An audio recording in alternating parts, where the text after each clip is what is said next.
I want to begin with a brief report about my past year as president.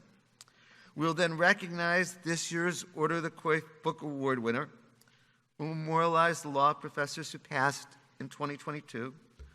We'll hear the address from the AALS President, Mark Alexander, on his plans for 2022. Receive a report from the Committee on Nominations, and we'll announce the results of the votes of the Executive Committee nominations.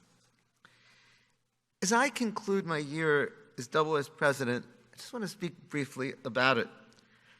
I was deeply honored to have been chosen as President of the Association.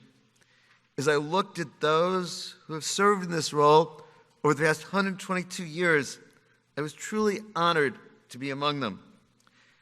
It has been a wonderful experience, part of the leadership of this important organization. I'm deeply grateful to the members of the Executive Committee who are here today, to my predecessor, Vince Rougeau, and my successor, Mark Alexander. And most of all, I am so grateful to the AALS staff and the superb Executive Director, Judy Reen. One of the privileges of being the President of AALS is getting to choose the theme for the year in the conference. And I chose as my theme, how law schools can make a difference. I think that all of us, regardless of our politics, can agree that the problems facing our country, our world, our planet seem more difficult and intractable than ever before. I believe that law schools can and therefore must play an essential difference in helping to solve these problems. We do this as faculty members through our scholarship. We do this through our teaching and training the next generation of lawyers. We do this as law schools through the programs that we create. We can't forget that it was just 2 years ago yesterday that the first attempted insurrection occurred at the nation's capital. We can't ignore what occurred in Washington this week and see it as anything but the dysfunction of our political system. As I mentioned on Wednesday, and as I said in my remarks when I was giving them last year at this conference, I've never seen some of our students as discouraged as they now about the Constitution, about the institutions of government, about the fate of the planet.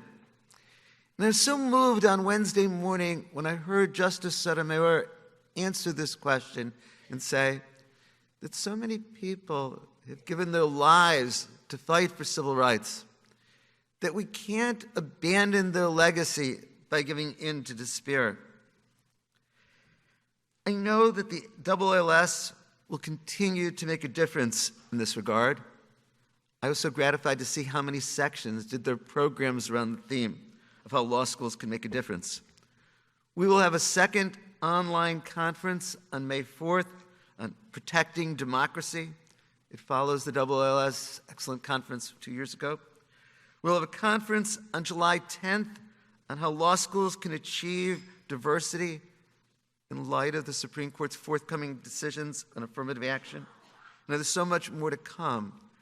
I'm proud of some of the additional programs AALS created this year. For the first time, we created what will now be an annual program for part-time faculty, lecturers, and adjuncts. We created our first program, and again, it will be annual, even more frequent, for retired and emeriti faculty. We've created some new programs for deans. Created a program for more advanced deans that's happening simultaneously right now today. Creating a program that will occur this spring on June 22nd for more relatively new law school deans. AALS plays such a crucial role as the learned society for our profession, but also in advancing the mission of all of our law schools. I will simply conclude by expressing a heartfelt thank you to all of you who have provided such wonderful kindness and support over the past year.